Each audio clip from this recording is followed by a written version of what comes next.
Policy बाजार पर 1 करोड़ रुपए का टर्म लाइफ इंश्योरेंस केवल 450 रुपए महीने से शुरू। वाह!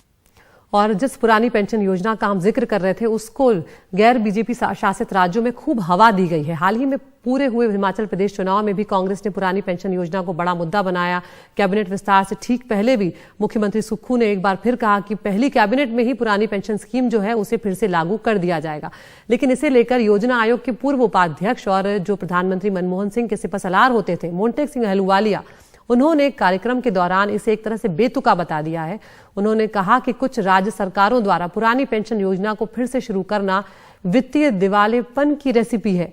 हालांकि इस कदम को आगे बढ़ाने वालों के लिए फायदा ये है कि ये दिवालियापन 10 साल बाद आएगा। मोंटेक सिंह का मानना है कि सिस्टम को राजनीतिक दलों या सत्ता में बैठे दलों को उन नीतियों को अपनाने से रोकना चाहिए जो वित्तीय आपदा का कारण यहाँ पर बन सकते हैं। तो यहाँ पर एक तरह से आमने सामने ही नजर आ रहे हैं और ओपीएस को फिर से लागू करने के लिए राज्य सरकारों के सामने फंड भी एक बहुत बड़ा मुद्दा है। ऐसे में मोंटेक सिंह अहलूवालिया का ये बयान काफी मायने रखता है और देखते हैं कि कांग्रेस में किस तरह की हलचल इस पर होती है।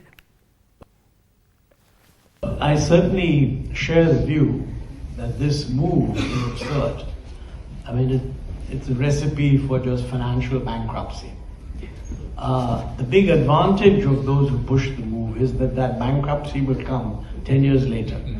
So I think there's no, as an economist, I have nothing to say. The system must prevent both political parties or parties in power not to take steps that will lead inevitably to a financial disaster.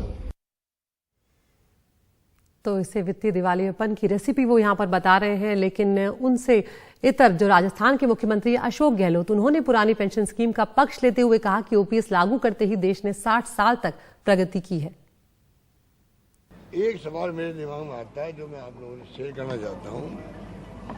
अगर 60 साल तक देश जो है OPS लागू करके और pension देकर के भी विकास कर सकता है, तो क्या एक इंसान को जो नौकरी कर रहा है कर्मचारी, क्या उसको जिंदगी में बुढ़ापे के अंदर सिक्योरिटी महसूस करने का अधिकार नहीं है? क्या मैं एक ही सवाल पूछता हूँ। तो वो समझ के परे हैं।